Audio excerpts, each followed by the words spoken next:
I need a list of all non-compliant vendor contracts by COB, or I'll start cutting heads. Tate barked, leaning across the glass table, like a reality show contestant mistaking aggression for competence.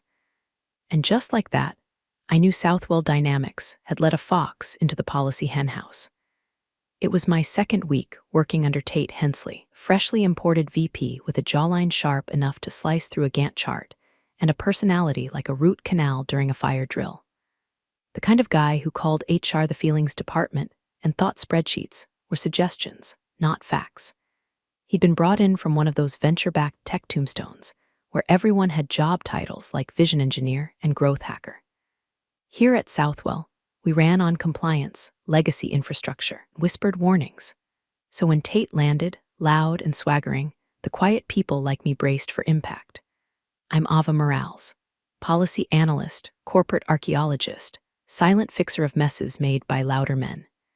7 years deep at Southwell, and I'd built a reputation for being the person you called when the contract's folder looked like a toddler's art project, and legal was already halfway into a panic attack. I don't wear blazers with shoulder pads or use words like synergy. I don't circle back, I just clean up behind the ones who do. I also don't speak unless I'm sure the room needs listening, which meant I didn't say much at first when Tate swaggered in, took one look at my 3-monitor setup, and said, "Wow, someone's compensating." He laughed. I didn't. Neither did Eliza, junior analyst who'd been shadowing me for 6 months and already had PTSD from reconciling vendor tax forms. Tate called her kiddo Sunshine, and once, God help me, Data Elf. So yeah, we knew what we were dealing with. But if you're enjoying this unraveling of corporate nonsense, do me a tiny favor, hit that subscribe button and toss a like our way. Turns out 93% of you are eavesdropping without committing, which is fine if you're spying on a breakup in the Target parking lot, but in here, we're building a rebellion, and your click fuels the fire. Anyway, Tate didn't notice me much at first. That's the thing about loud men, they only register silence when it turns into thunder. And I was thunder in waiting. I'd spent nearly a decade ghostwriting half the policy, documents this company used to cover its ass. My fingerprints were all over onboarding templates, risk disclosures, vendor protocols, hell, even the fire drill checklist, you're welcome facilities.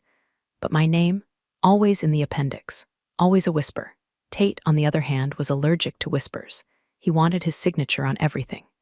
If a document didn't start with his name in bold, he'd skim it, grunt, and say, "Let's make it more punchy." He also had a knack for turning staff meetings into hostage situations. First time I saw him run a team sync, used phrases like "move fast" or "get moved out," and "compliance is optional if you're winning." Eliza actually gagged into her thermos. It would have been comical if it weren't so dangerous. Because Tate wasn't just annoying, he was sloppy. And sloppy men in powerful positions break things. He started reorganizing departments without notifying HR. Rewriting vendor contracts with vague language that made our counsel twitch, called the legal team the slowdown squad, and had this habit of deleting sections from shared documents without tracking changes. A walking HR violation with a Wi-Fi password. Still, I did what I always do, kept my head down and logged everything. Because that's what quiet people know. The louder they are, the faster they fall. And Tate was building himself a very tall ladder. The first real crack came during a Thursday afternoon pre-audit meeting. Liza had been prepping compliance summaries for an upcoming client review, her first big project. She'd done the work, double-checked the dates, cited the right clauses. But Tate skimmed one line, misunderstood a metric, and detonated. "Jesus, Eliza, are you trying to get us fined?" He snapped, tossing the packet back across the table. "This is amateur hour." Eliza's face turned sheet white. She tried to speak, but the words caught somewhere between her throat and shame. She looked at me, I looked at him. That was the first time I opened my mouth. Quietly, clearly, I said, "Clause 3.1 on that page is about historical data, not current exposure. Her numbers are correct." Tate stared at me like I'd just insulted his hairline. "And you are?" I gave a half smile. "The person who wrote Clause 3.1, he blinked, then laughed. "Great. Another policy princess who thinks footnotes are a weapon." I said nothing else. Something shifted in the room. Eliza sat up straighter. Another analyst smirked into his notebook. And somewhere, invisible but listening, the CEO of Southwell Dynamics, Everett Loring, was quietly nodding. Because the moment had come and gone, but the echo, that would grow.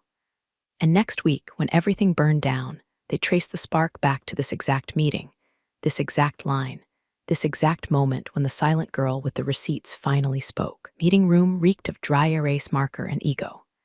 Tate had commandeered the whiteboard like it was a battlefield map, scrawling buzzwords with the fury of a man who thought due diligence was a personality trait. He'd drawn a giant X over a vendor list Eliza had compiled, circled it twice, and underlined it like it owed him money.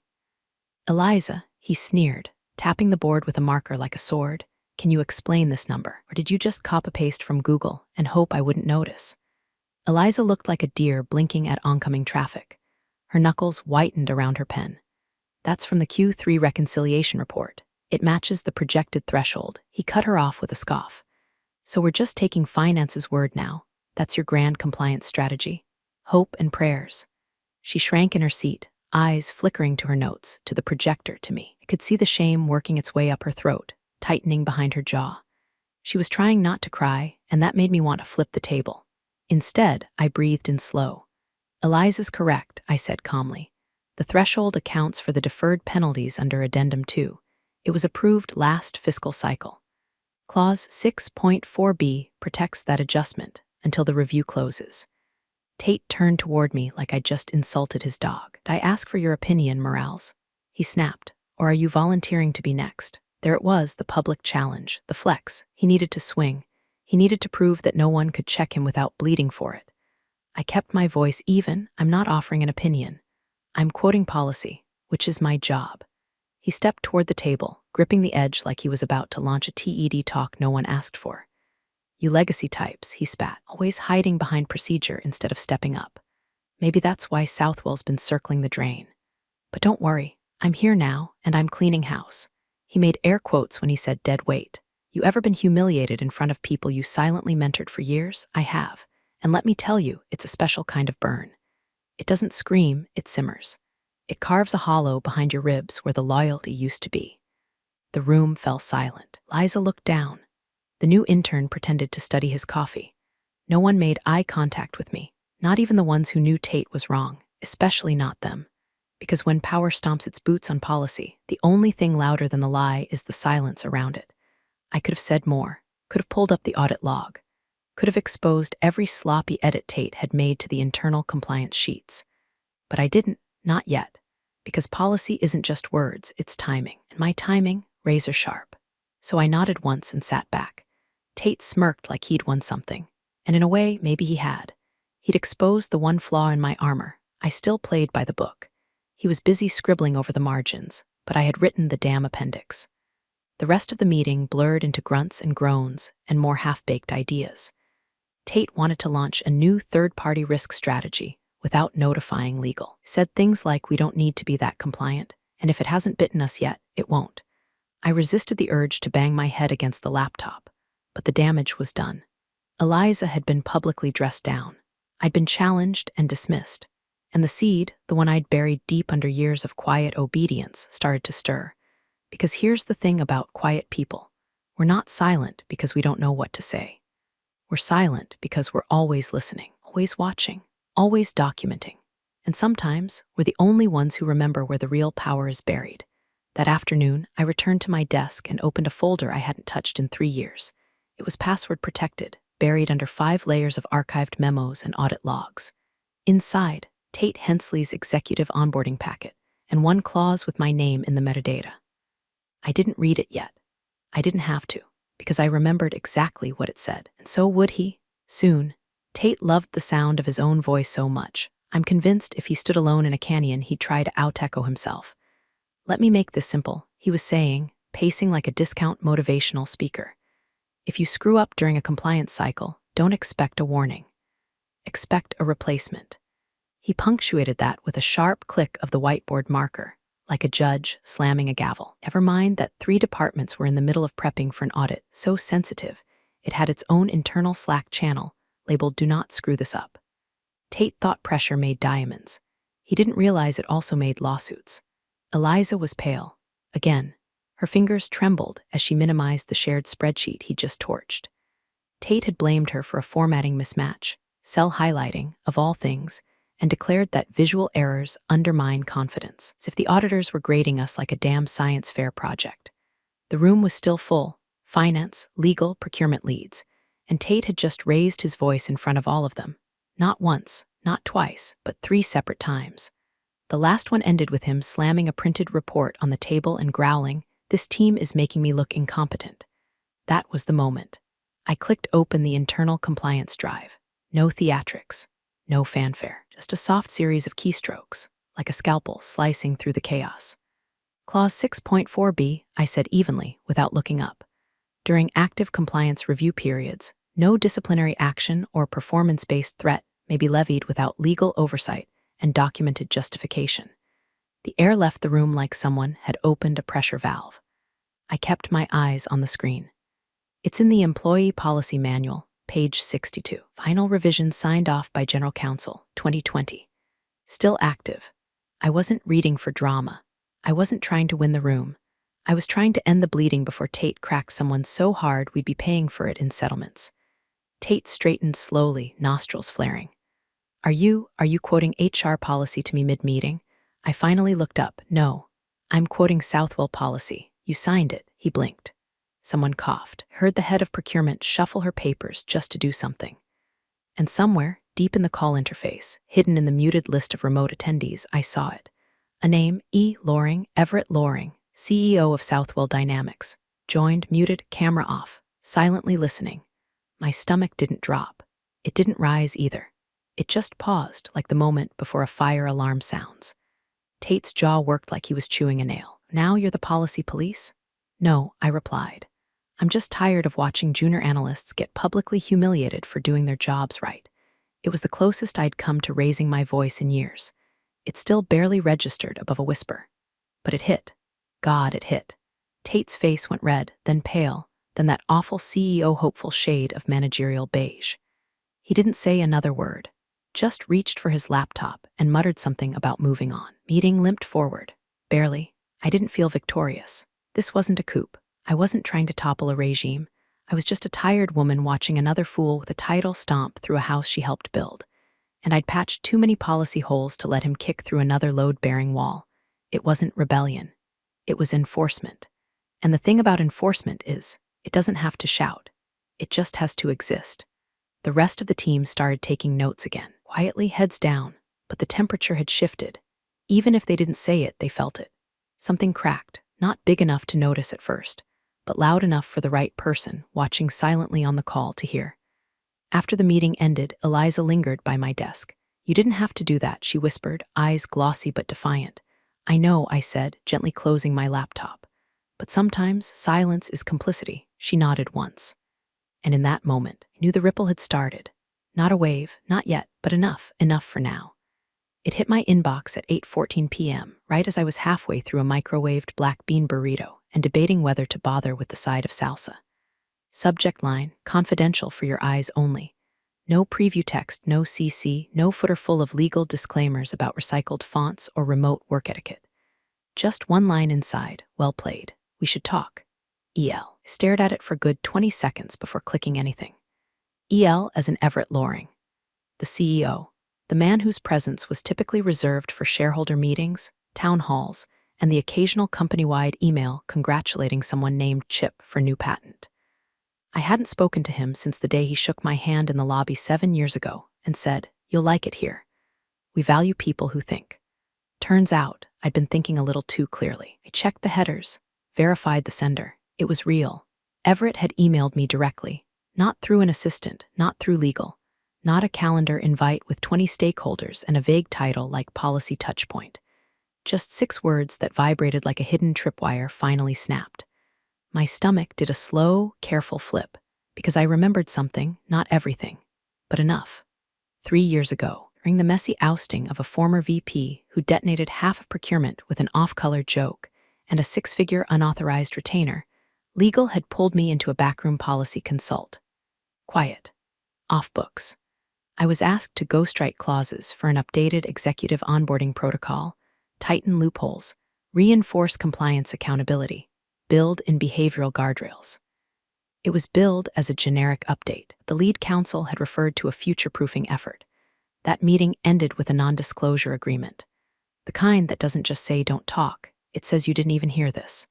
It also bore Everett's signature. In blue ink, I'd filed the whole incident away like a classified document in my brain. Until now. Until Tate. Until clause 11.2c started whispering to me like a ghost through the HVAC vents. I minimized the email and stared out the apartment window. My cat, a chunky tabby named Deloitte, blinked at me from the couch like, "Girl, what have you done now?" The street outside was quiet. Rain drizzled in a pathetic little drizzle, like even the weather didn't want to get involved. But in my head, gears started turning loudly. Why me? Why now? Why just well played? It didn't feel like praise. Not exactly. It felt like confirmation. He'd been waiting for something. Watching from the shadows like a CEO-shaped Batman, and I had accidentally flipped the bat signal by reading one clause out loud. I opened the email again. No attachment. No meeting invite. No instruction.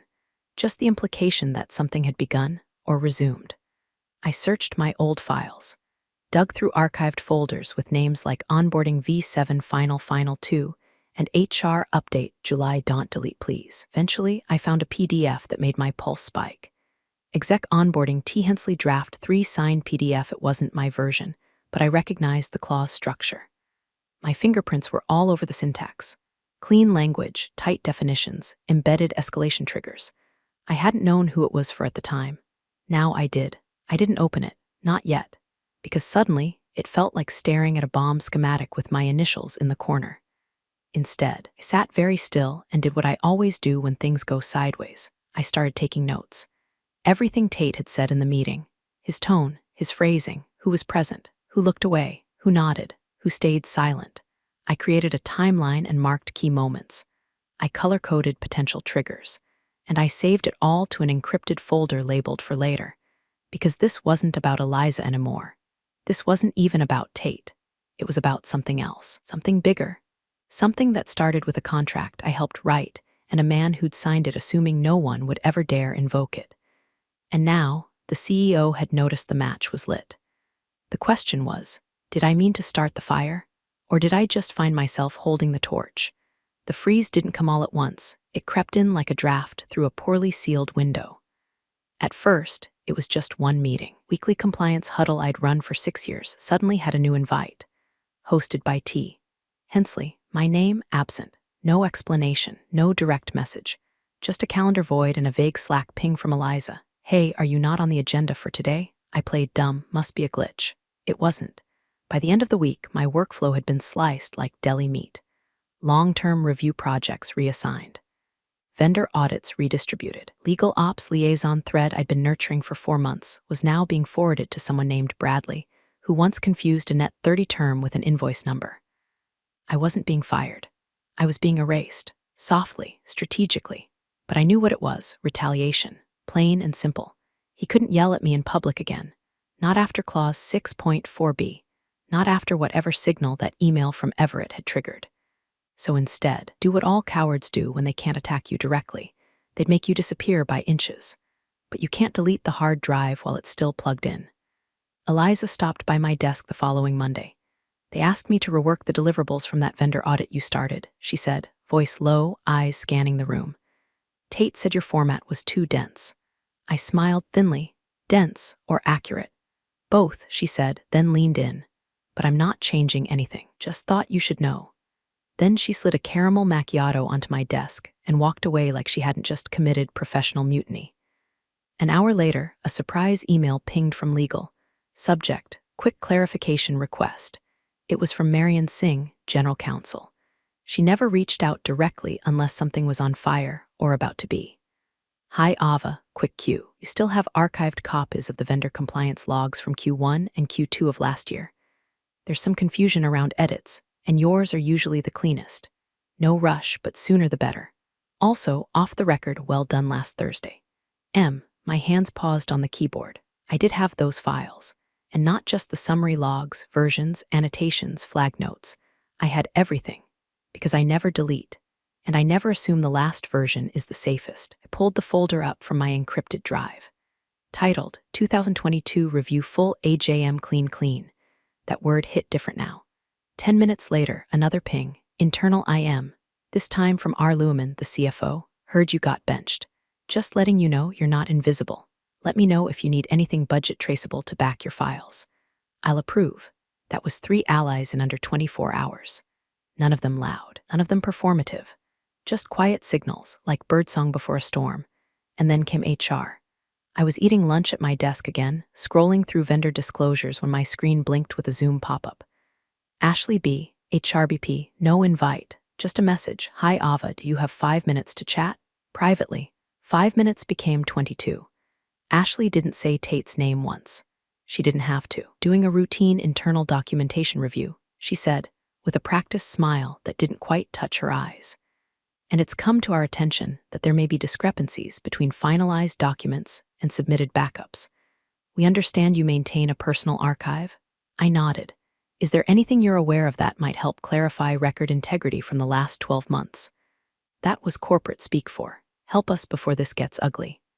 I didn't say much, just confirmed that yes, I kept detailed logs. Yes, I was willing to forward backups through the secure drop. And yes, I understood the confidentiality protocols. Ashley smiled like she'd just been handed a torch in the middle of a blackout. By the time I ended the call, I realized something. I wasn't just a witness anymore. I was the keystone, not because I planned to be. Hell, I'd spent most of my career trying to be the opposite, background noise with a 98% accuracy rate. But when someone like Tate kicks the wrong pillar out from under a structure, the ones who have been silently holding it up tend to become very visible. And in visibility, there's power. Uneasy, unfamiliar power. Because I still didn't know what Everett's email meant. Still didn't know if this was a full investigation, a silent test, or a corporate chess match with me as the accidental queen. But I knew this, Tate was cornering himself. With every reassignment, every deleted invite, every cheap little ego move, he was scribbling his own indictment in real time. And I was collecting the receipts. One folder at a time, one ally at a time, one silent nod at a time. The freeze had come, but so had the thaw. And I was right at the fault line. 3 years ago, the air in legal's conference room was thick with burnt coffee, tired rage, the faint hum of risk management unraveling in real time. Back then, it wasn't Tate, different face, same problem. A VP named Carter Rydell had gone off script during an investor queue and accused the compliance team of kneecapping innovation. Then he'd followed it up by firing a mid-level auditor mid-review, live on a Zoom call, while legal was on the other line trying to walk back a regulatory breach. Fallout cost Southwell a 6-figure penalty and a year of goodwill with the board. Carter walked with a golden parachute the size of Rhode Island, and Everett Loring, he didn't say much, but legal heard the silence and started sharpening knives. That's when Marion Singh, general counsel, called me in. Ava, she said, flipping open a blank draft of the new onboarding framework, you're going to help us install a dead man's switch. She didn't call it that, of course. She used words like behavioral controls and executive risk frameworks. But the message was clear. The next time someone in a suit tried to bulldoze compliance mid-audit, they wouldn't just get a slap on the wrist, they'd get the boot. No severance. No spin. No soft exit. I wasn't supposed to know who it would be for. They kept it vague. Future execs, Marion had said, were updating protocol to make sure the past doesn't repeat. I just assumed it was theoretical. Or maybe it would end up in a drawer, like all the other good ideas legal couldn't get past finance. But I still wrote it. Clause 11.2c. Any executive found to publicly threaten, intimidate, or undermine legal compliance staff during an active review period forfeits all severance, bonuses, and post-employment privileges. Said behavior shall trigger an automatic independent audit, be completed by a third-party firm within 14 business days. Clean, surgical, ruthless. I remember feeling a little proud of the language, like I'd weaponized common sense into policy. But then the clause was filed, signed by legal, blessed by Everett, and quietly sewn into the tail end of the exec onboarding docs. No fanfare, no training slide, no bullet point on the welcome to Southwell checklist, and I moved on, until now.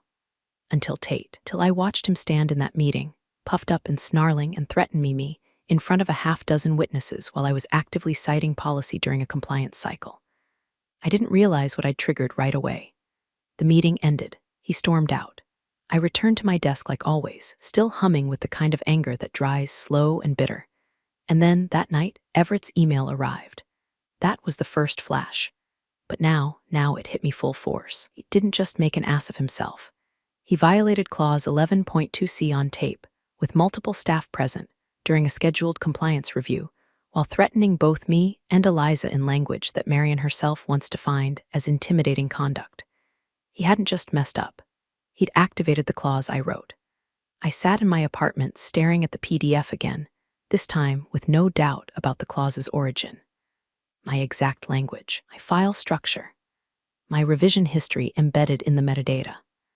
I was the ghostwriter of the very tripwire he just stepped on. And the consequences? Severance, gone, bonus, forfeited, references, revoked. Reputation, in review, and the kicker, automatic third-party audit. Which meant every sloppy deal he tried to fast-track, every missing document, every redacted contract note, every don't worry about it he'd whispered into a junior staffer's ear, now be under a microscope. It wasn't just about me anymore. He'd yanked the pin out of his own grenade. And I, unintentionally but undeniably, had handed him the explosive 3 years before. That night, I couldn't sleep. Not because I felt guilty, not because I feared blowback, but because I finally saw it clearly, coldly. I wasn't just some bystander with good instincts. I was instrumental. I wasn't caught in a storm. I had written the weather report. It started with an empty office on the 6th floor. Unmarked door. No nameplate. Lights dimmed low, like they didn't want to attract attention. But word spreads faster than toner cartridges at Southwell. By noon, everyone knew something was off. Eliza says 2 guys in suits asked for last quarter's vendor audit logs, whispered a project manager from procurement. Legal booked the small boardroom for a week straight and blacked out the calendar, muttered someone in finance. Someone from facilities accidentally walked into the wrong meeting and came out pale. There's a guy in there who looks like he hasn't blinked since 2007, she said. The official word was internal process review. Unofficially, we all knew the audit had begun. It wasn't loud. It didn't need to be. No one was frog-marched out of the building. No angry all-hands, no announcement from Everett, no Slack message from HR reminding us to remain focused and positive during periods of restructuring. Just the slow, tightening coil of silent attention wrapping itself around the compliance floor. At 10:36 a.m., I received a polite calendar invite from someone named Nathan P., external auditor, Third Bridge Consulting. Subject: Confidential Documentation Review Session 1. Duration: 45 minutes. Location: Room 6C. Attachments: please bring or provide access to any relevant documentation from the 9/13 meeting in which staff interaction with Mr. Hensley was observed. I didn't flinch. I didn't panic. I opened my folder. It was already ready. Every quote, every timestamp, every moment Tate barked, sneered, dismissed, or outright threatened. I'd annotated his tone, captured his interruptions, flagged the clause violations, not as revenge, not as prep, just as procedure. 'Cause documentation is how quiet people fight back. Not with volume, with receipts. When I walked into room 6C, I half expected 2 suits and a mirror on the wall.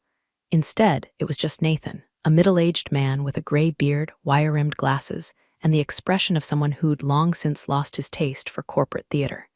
He didn't introduce himself like an interrogator. He introduced himself like a doctor, calm, clinical. Be reviewing records from multiple team members, he said, tapping his pen gently. We're trying to establish a pattern. I handed him the flash drive. Everything's time-stamped. I included Slack transcripts, version history from the shared documents, and my own notes from the session. He raised an eyebrow. That's thorough. I shrugged. So was the misconduct. He gave the faintest smile. We'll be in touch. When I left, I passed Eliza heading in. She didn't speak, but she nodded. Sharp, clean, we were all part of this now. Witnesses. Carriers of the truth. Quiet ones who'd been pushed too far and now had front-row seats to the unraveling. Tate, on the other hand, was losing altitude fast. He started clawing for traction the way panicked men always do. Louder meetings, more CCs on emails, wild accusations that someone was undermining authority by weaponizing policy language. He even pulled Bradley, the human binder clip, to his office and accused him of leaking confidential project info. Bradley nearly wept. By Friday, he had a migraine so intense he went home with a nosebleed. Tate tried to bury records, too. Emails that had been visible on Monday suddenly went missing by Wednesday. Slack threads were mysteriously archived. Version histories were erased and re-uploaded. But here's the thing, The louder he got, the smaller his circle became. By the end of the week, I was eating lunch alone, holding meetings in empty rooms, and asking Marion from legal questions like if someone misremembers protocol, is that grounds for dismissal? To which Marion replied, deadpan, depends who's misremembering. And why? He even tried reaching out to me. Sent me an email at 9:52 p.m. on a Thursday. Ava need to align on messaging compliance protocols. Can we sync tomorrow? No subject line. No context. I didn't reply, didn't need to. By then, it wasn't my voice that mattered, it was my silence. Every whisper, every eye roll, every quiet moment of discomfort that had festered under his reign of chest-thumping arrogance was now being captured by people with clipboards and legal backing. The building felt different, airless, tense, like the walls were holding their breath, and me, I didn't feel victorious. I felt precise. Not a hero, not a martyr, a tool, activated, because sometimes you don't have to steer the avalanche. You just have to be the snowflake that starts it. The invite hit my inbox at 7:12 a.m.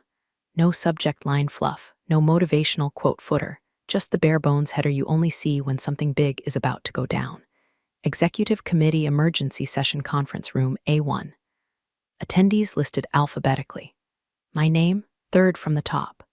I stared at it like it was a summons from Olympus. Compliance analyst didn't get invited to executive committee meetings. We didn't get sessions. We got summaries. PowerPoints made by people who didn't read the policy deck we built. We were the scaffolding, not the front row, not the show. And yet, there I was. I didn't ask questions. Didn't message Eliza. Didn't forward it to legal. I just put on my blazer, grabbed my slim folder, and walked into the lion's den at 8:59 on the dot. Conference room A1 was usually reserved for C-suite cumbayas and investor smoke shows.